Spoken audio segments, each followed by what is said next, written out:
Salve, salve galera Dascalos! Tudo bem com vocês? Espero que sim. Aqui é o professor Fred para fazer juntinhos a correção das questões de química desse Enem 2020. E aí, você achou difícil a prova? Como é que foi? Caiu aquilo que você estava esperando? Não caiu? Vamos lá então discutir essas questões importantes até para uma preparação futura, né, galera? A preparação para o próximo já começa já.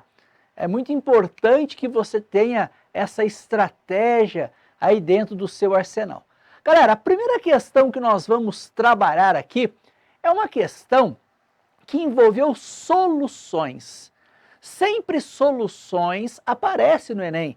Por isso a importância de você resolver provas anteriores, né? Então, para o próximo Enem, se você não entrou na faculdade, você tem que resolver essa questão, porque é uma questão que sempre aparece, aqui no caso, a molaridade, né? Que é a relação mol por litro. Então, me ajude aqui, vamos lá. Essa questão diz o seguinte, diz que a sacarase, né, uma enzima, também chamada de invertase, ela é uma enzima que atua no intestino humano, hidrolisando o disacarídeo, sacarose, nos monossacarídeos, glicose e frutose. Então, é uma enzima que vai quebrar a sacarose, formando aí dois monossacarídeos bem conhecidos, né, que é a glicose e a frutose. Em um estudo cinético da reação de hidrólise dessa sacarose, te deu aí a fórmula molecular C12H22O11, né, foram dissolvidos 171 gramas de sacarose em 500 ml de água. Observou-se que cada 100 minutos da reação, a concentração de sacarose foi reduzida à metade. Galera, entenda isso, por que a concentração de sacarose está diminuindo? Porque ela é um reagente. Ela está sendo quebrada para formar glicose e frutose. Então é claro que se a quantidade de sacarose está diminuindo, e ela é um reagente, glicose e frutose, como sendo produtos, está sendo aumentada aí, no caso, as concentrações. Mas vamos focar aí nessa sacarose. Então a concentração foi reduzida à metade a cada 100 minutos, né? Qualquer que fosse o momento escolhido como tempo inicial. As massas molares são dadas aí, galera. Hidrogênio, carbono, oxigênio. Como o Enem não te informa uma tabela periódica, não te dá uma tabela periódica, se você precisar das massas molares, com certeza elas serão informadas. Então vamos lá. Qual é a concentração de sacarose depois de 400 minutos do início da reação de hidrólise? Então vamos lá. Qual é a concentração de sacarose depois de 400 minutos do início dessa reação? Ô, turma, o que nós vamos fazer primeiro? Acho que primeiro nós temos que calcular, né? É claro que você tem que entender todo o processo que está acontecendo. Poxa, a sacarose é um açúcar, um disacarídeo que está sendo quebrado através de uma enzima. Isso ele te contou, formando dois monossacarídeos, que é a glicose e frutose. Beleza, esse é o entendimento da questão. Agora, nós estamos trabalhando com o quê? Nós estamos trabalhando com molaridade. Foi isso que ele te pediu. E o que ele te informou? Ele me informou a massa do soluto, né, a massa da sacarose, que é 171 gramas. Ele me informou também o volume, que é 500 ml. Lembrando, galera, que molaridade é mol por litro. Então, eu vou ter que trabalhar em litros, para a gente não ter problema, né? Então, 500 ml seria, claro, né, meio litro, né? Então, você tem essas informações, te deu a formulinha da sacarose. Se ele não tivesse te dado, galera, daria para você achar, basta você somar glicose e frutose, que tem a mesma fórmula, né, C6H12O6, tirar uma molécula de água, né? Então, se você pegar C6H12O6, multiplicar por 2 e tirar uma água, você vai chegar no C12H22O11, que é a fórmula aí molecular da sacarose. Galera, com essa fórmula eu consigo achar a massa molar, que vai ser fundamental, a massa molar da sacarose. Então ele te me informou lá, como que pesa aí o carbono? É 12. Ah, quantos carbonos eu tenho nessa fórmula? 12, então seria 12 vezes 12, que dá 144. Então, só de carbono é isso aí. Aí você tem o hidrogênio, que a massa é 1, só que eu tenho 22 hidrogênios. Então, você tem aí o total de 22 em termos de massa do hidrogênio. E você tem o oxigênio. A massa molar é 16 vezes 11 oxigênios que eu tenho, né, nessa molécula aí de sacarose, 176. Então, a massa molar, né, total aí da sacarose dá os 342 gramas por mol, né, que é a unidade aí que nós trabalhamos. Tudo certo? Tranquilo? Fred, mas por que eu vou precisar da massa molar? Cara, se você pensar na molaridade, tem essa formulinha aí que você pode utilizar. Até se você utilizar essa fórmula, quem gosta vai fazer mais rápido. Mas você pode também escolher o caminho regra de 3. Se você quiser usar essa fórmula, gente, você já joga direto. Massa do soluto, 171 gramas. Massa molar, 342. Vezes o volume, meio, porque o volume tem que ser em litro. Você já acharia direto a molaridade, né, inicial.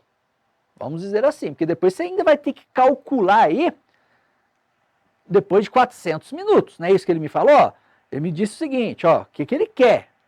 Qual é a concentração de sacarose depois de 400 minutos? Eu vou ter que pensar nisso ainda, tá?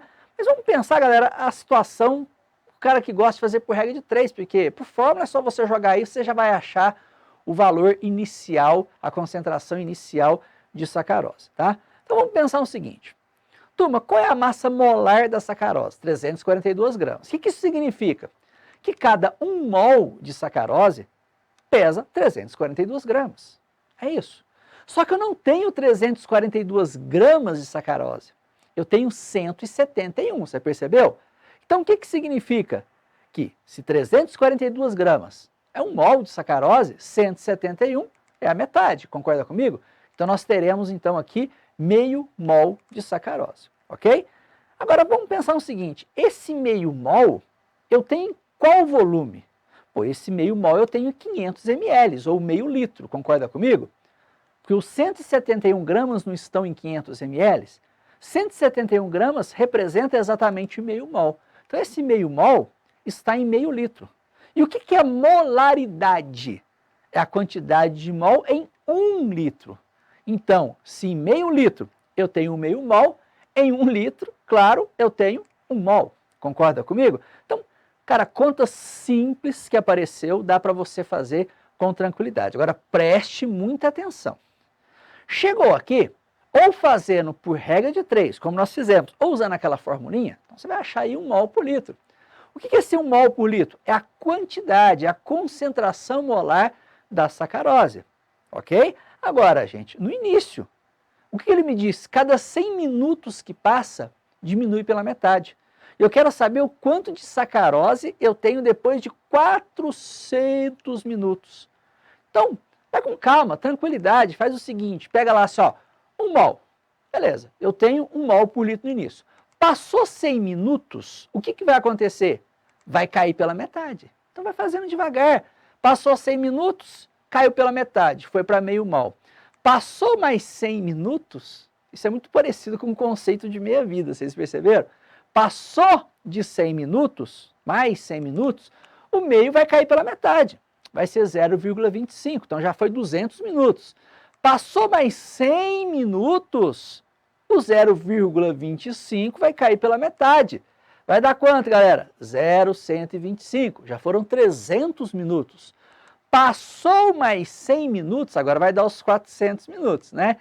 O 0,125 vai cair pela metade e vai formar ali 0,625 mol por litro de sacarose. Então, depois de 400 minutos, eu tenho 0,0625.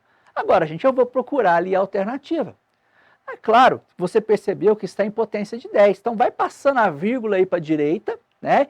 E vai descontando ali na potência de 10. Então, gente, a resposta seria 6,25 vezes 10 a menos 2 mol por litro. Então, passou a vírgula 2 casas para a direita, a potência de 10 diminuiu aí, foi para menos 1, depois foi para menos 2, não é isso? 6,25 vezes 10 a menos 2 mol por litro. É uma questão, poxa, é complexa? Não, as contas são simples, né? A gente tem que pensar, tem que entender de molaridade, e não tem outro jeito, né, galera? Quando cai questões de soluções, de concentração das soluções, é isso aí que acontece. A gente tem que trabalhar essas contas, tem que prestar atenção no que está perguntando, beleza? Então, atenção, perceba aí na sua prova qual questão que é essa. Eu nem coloquei o número aqui para você não ficar perdido. Você vai procurar aí, porque tem gente que tem prova cinza, tem gente que tem prova amarela. Então, essa é uma questão importante da prova de Química. Tranquilo? Tudo certo? Então, tá bom. Galera, outra questão que apareceu aqui pra gente, que é uma questão de estequiometria, outra figurinha carimbada, tá? Estequiometria sempre aparece no Enem. E está dizendo o seguinte: o crescimento da frota de veículos em circulação no mundo tem levado à busca e desenvolvimento de tecnologias que permitam minimizar emissões de poluentes atmosféricos. O uso de veículos elétricos é uma das propostas mais propagandeadas, por serem de emissão zero. Então a gente está percebendo aí, né, gente, essa transição saindo, tem muito veículo ou híbrido, né, ou elétrico vindo por aí, tá certo? Podemos comparar a emissão de carbono na forma de CO2 para os tipos de carro, a combustão e elétrico. Considere que os veículos tradicionais a combustão, movidos a etanol, emitem uma média de 2,6 mols de CO2, né? Então, estou queimando ali a gasolina, né, e estou jogando através de uma combustão CO2, ok? E os elétricos emitem equivalente a 0,45 mols de CO2. Então, os elétricos são mais ambientalmente corretos, se emite menos CO2, não é isso? Então, isso é por quilômetro rodado. A reação de combustão do etanol pode ser representada pela equação química, tá aí? Perceba que é uma combustão completa, o cara já te forneceu balanceada, perfeito. Foram analisadas as emissões de CO2 envolvidas nos dois veículos, um movido a etanol, o outro elétrico, e o mesmo trajeto. De quanto é esse trajeto? 1.000 quilômetros. Tá? Perceba que lá em cima ele te falou que um é 2,6 mols de CO2 por quilômetro, que é eliminado, e o elétrico 0,45 mols por km, né, por quilômetro. Aqui o cara já está te perguntando para 1.000 quilômetros, a gente vai ter que ajustar isso aí.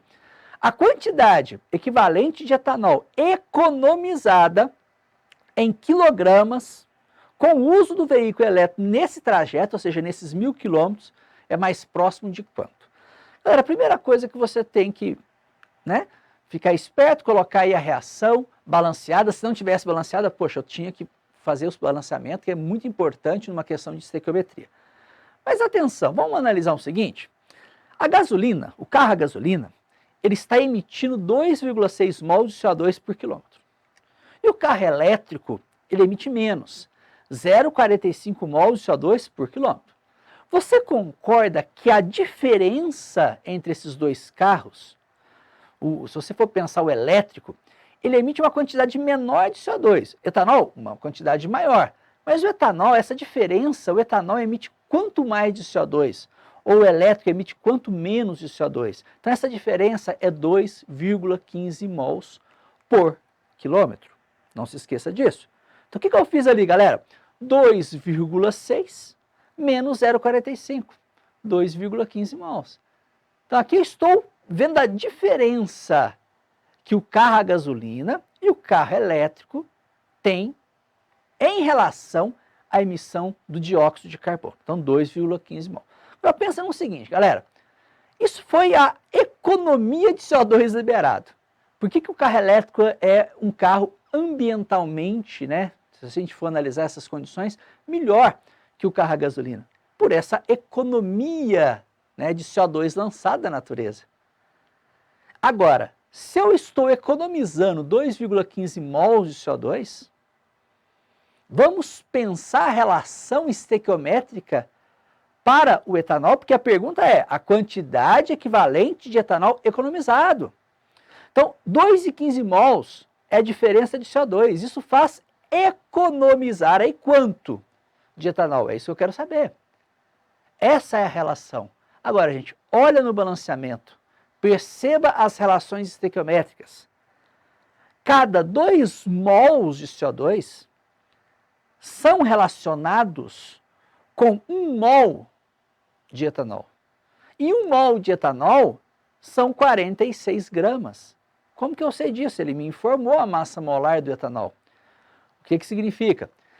Se eu economizasse 2 mols de CO2, eu estaria economizando 46 gramas de etanol. Mas eu não economizei 2 mols, eu economizei 2,15 mols, ok? Vou fazer essa regra de 3, eu achei 49,45 gramas de etanol economizado por km, galera, por quilômetro.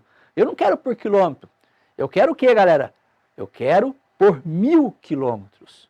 Fred, mas aí eu já não acho a resposta? Cuidado, aqui está em grama, ele quer a quantidade em quilogramas, né? Eu sei que você vai perceber que no final você já daria para marcar, mas a gente vai fazer 2 continhas, você vai entender essa relação, tá? Galera, 49,45 gramas é por quilômetro. Só que o meu trajeto não foi de 1 quilômetro, foi de 1000 quilômetros o meu trajeto. Então, olha o tanto de etanol que eu economizei. Eu economizei 49.450 gramas. Isso corresponde ao que, galera? Pô, 1 quilo não são 1000 gramas? Isso corresponde a 49,45 quilogramas, né? Que é aproximadamente 50 quilogramas. Então, alternativa letra A. Então, perceba que essas 2 questões foi aquela que você talvez se desgastou mais para fazer todas essas continhas. Então, soluções, concentração das soluções e essa estequiometria sempre aparecem no Enem. Então, você tem que estar, com certeza, apto a desenvolver essas questões, ok? Um abraço!